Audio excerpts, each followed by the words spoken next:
You and Your Young Child, a program of information and services available for you and your child from prenatal to age 5. You and Your Young Child has been brought to you in part by Minor Family Dentistry and by the Sternberg Museum of Natural History. Minor Family Dentistry would like to bring you the following dental health tip. It's recommended to have a dental checkup no later than your child's first birthday. An adult should brush for a young child and monitor older children's brushing to ensure a good job is done. Flossing should start when teeth are touching. Minor Family Dentistry wishes you good dental health. Families, including children of all ages, are welcome. Minor Family Dentistry, 1010 Downing and Hayes.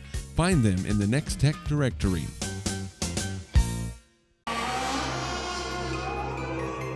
So, you think you have skeletons in your closet?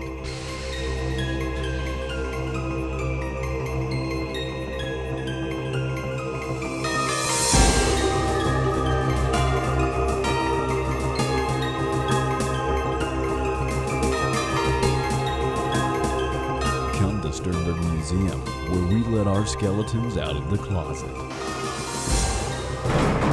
Hello, and welcome to You and Your Young Child, the program devoted to early childhood.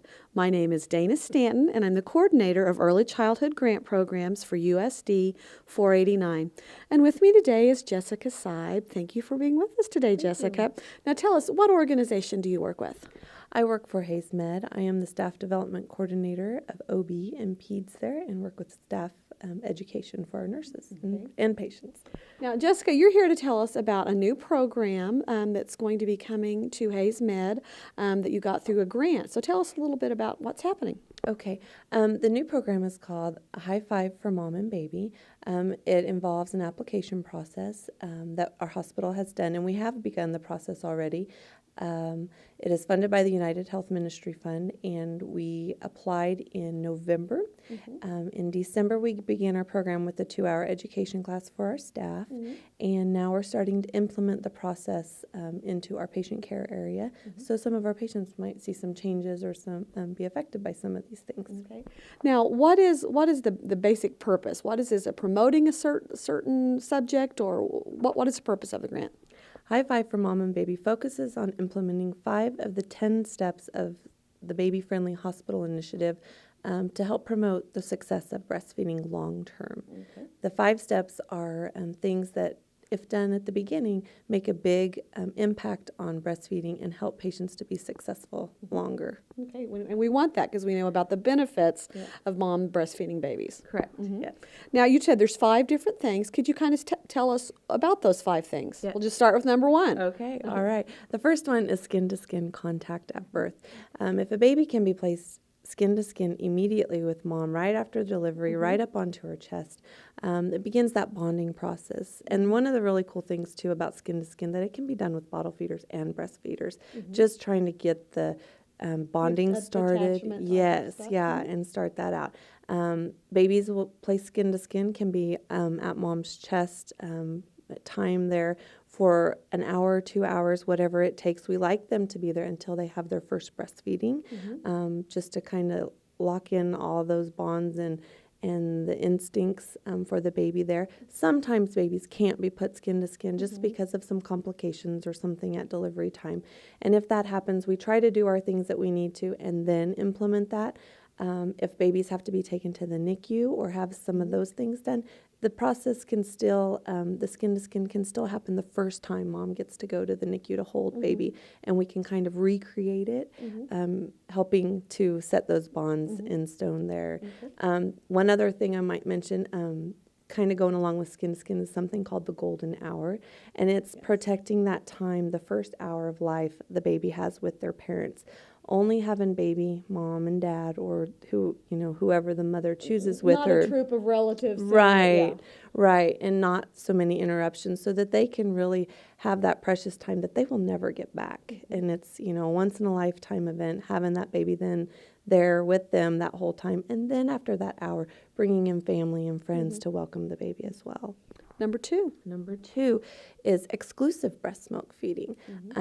Breast milk is very, specific to us. We're humans, human milk for human babies.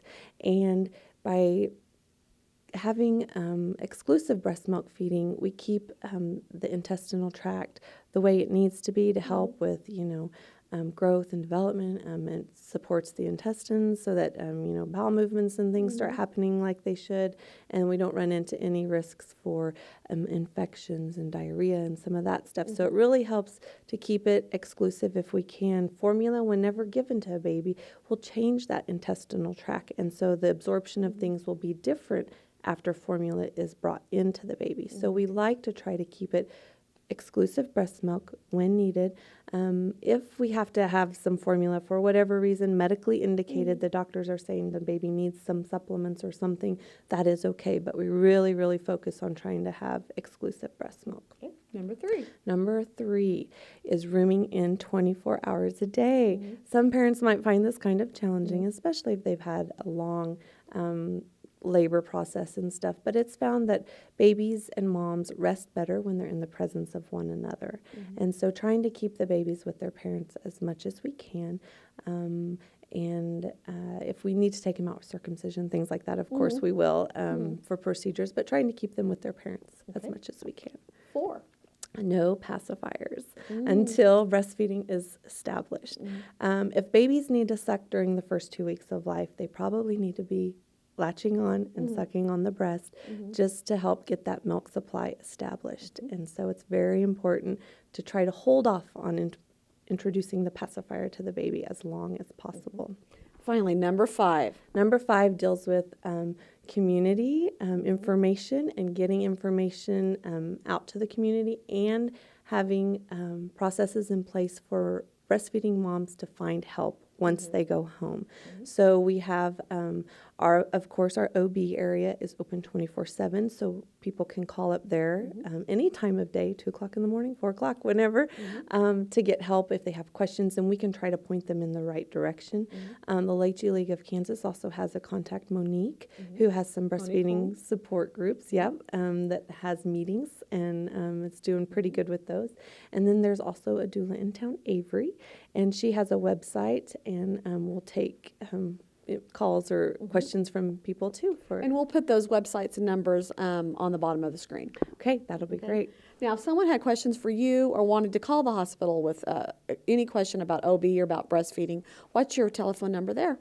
My phone number is 623-5256. So if anybody would have questions, I could at least get them pointed in the right direction if I can't answer that. Thank you. It sounds like a wonderful program. Thanks to United Methodist Health Ministry Fund. They support lots of wonderful projects here in our community. You've been watching You and Your Young Child, the program devoted to early childhood. Parents, remember, you are your child's first and best teacher. Thank you. Thanks for watching You and Your Young Child, a program of information and services available for you and your child from prenatal to age 5. You can watch the program weekdays in the noon and 9 o'clock hours. You and Your Young Child has been brought to you in part by Minor Family Dentistry and by the Sternberg Museum of Natural History.